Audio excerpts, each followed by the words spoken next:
8h34, de volta aqui no Jornal da Bandeirantes Gente. Já retomamos de imediato o contato com o Zé Paulo de Andrade e com o nosso Salomão Esper, hoje entrevistando a coordenadora do movimento Voto Consciente. Zé Paulo.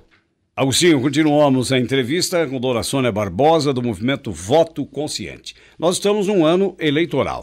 O trabalho do movimento ganhou notoriedade na Câmara Municipal de São Paulo, mas nós temos também notícias de que já se ampliou esse leque, né, para outros legislativos. Sim. Aqui em São Paulo, por exemplo, há acompanhamento na Assembleia? Sim, há acompanhamento na Só Assembleia. Mulheres acompanham, dona Sônia? Não.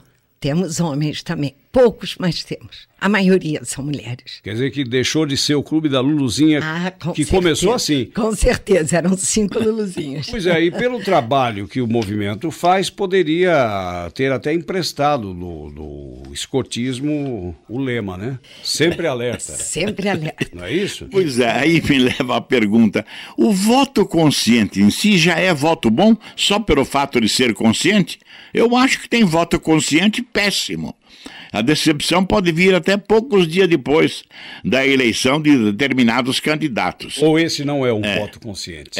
Olha, pode ser o consciente para a pessoa. Às vezes a pessoa faz o melhor voto dela. Exatamente. E ela erra. Eu mesma já errei. Votei em quem não devia ter votado. Não é? E aí a gente sofre 4 anos. Esse é o grande problema. É o grande problema. E é um apelo forte esse para o eleitor. Exato. Então, os cuidados que o eleitor deve tomar na hora de escolher o seu candidato, dona Sônia Barbosa. Em primeiro lugar, só vote em candidato limpo. Por Deus do céu. Nós, para vereadores, costumamos ter 1.800, 1.700 candidatos. Não é possível que não haja pelo menos umas dezenas de pessoas que não têm um problema com a justiça. Já sei que a ficha limpa eliminou os que são condenados em segunda instância, mas tem muita gente em primeira instância que também não serve como político, como representante, nosso representante, né? E principalmente quem vive na comunidade conhece esses políticos. Sim. Então aí vai uma pergunta para a senhora. Até que ponto? Fala-se muito do poder econômico, né? Mas o poder econômico até é saudável, quer dizer, empresas que têm interesses, fazem lá os seus lobbies e precisam ter representantes. E o crime organizado, hein? Cada vez mais se infiltrando na política. E por isso nós dizemos, não se deixe influenciar por pessoas que insistam muito que você vote em determinado candidato. Seja livre, use a sua própria consciência e use o seu voto, não o voto influenciado por outros, né? Você não deve se impressionar com o marketing do candidato. Vocês já repararam que durante época de eleição, os candidatos pintam o cabelo, fazem plástica, usam ternos e roupas caras, justamente para influenciar pessoas a votarem. Então, isso é um cuidado que se deve ter. E não aceitar pressões, né? Você decida por você mesmo.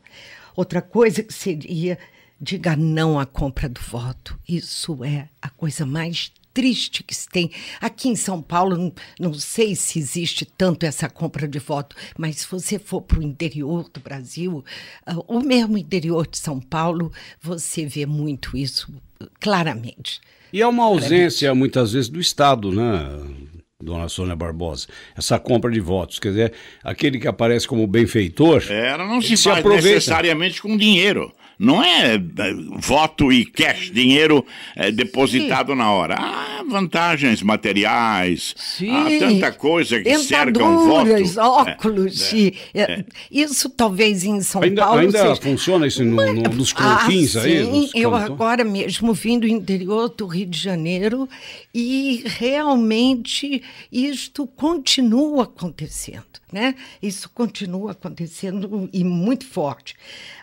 Outra coisa que a gente chama atenção é para não valorizar muito as pesquisas. As pesquisas só mostram quem está na frente, mas quem está na frente nem sempre é o melhor candidato. Então, use o seu discernimento na escolha desse candidato, né? E preste atenção às promessas. às vezes, os candidatos a vereador, preste atenção nisso, isso acontece muito, prometem coisas que eles não poderão, não é da competência de um vereador fazer. Um vereador não pode prometer nada que envolva dinheiro.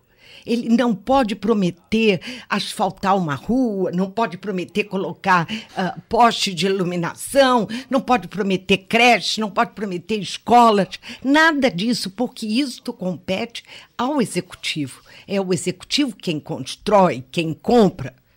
Quer dizer, o legislador pode influenciar. Em troca do apoio legislativo, ele postura junto ao prefeito aquilo que pode ter prometido durante a campanha. As emendas parlamentares. As emendas, exatamente. São essas emendas que acontecem na época do orçamento, que o vereador leva ao prefeito os pedidos da comunidade, não os pedidos especiais. Vereador não atende, não tem cliente, ele não atende a uma pessoa. É errado as pessoas acharem que o vereador bom é aquele que atendeu o seu problema. Não, o vereador bom é aquele que atende o problema da comunidade, de todos, não é? E então, o candidato a vereador não pode prometer realizações que envolvam dinheiro. Atente para isso. Isso é uma prerrogativa do executivo. Quer dizer, no máximo ele pode dizer que vai lutar pelas reivindicações da sua comunidade. Sim, sim. E o máximo ele pode dizer que qual é o tema, se ele vai atrás da educação, ou da saúde, não é? Ou do transporte, mas nada, ele não pode prometer nada que envolva dinheiro. Né? Muita gente diz que o político fica com a fama de corrupto, mas muitas vezes o eleitor também não é lá essas coisas na parte moral. Né? Porque para escolher um bom candidato, gasta-se um tempo, não é fácil. Não é fácil. Aqui em São Paulo, com 1.800 candidatos, é impossível você conhecer todos eles, não é? Então, a escolha de um bom candidato é difícil. Dá trabalho? Dá. Mas gaste uns 15 minutos e procure, leia, ouça no rádio, veja na televisão e vá você procurando um candidato que tenha propostas que combine com você. Aquilo que você acha que é prioritário, combine com o que o candidato acha, não é? Então, vá por esse caminho. Procurar candidatos sem processos, não é? E condenações, e que pertença a partidos que não tenham entre os candidatos pessoas que tenham problemas na justiça.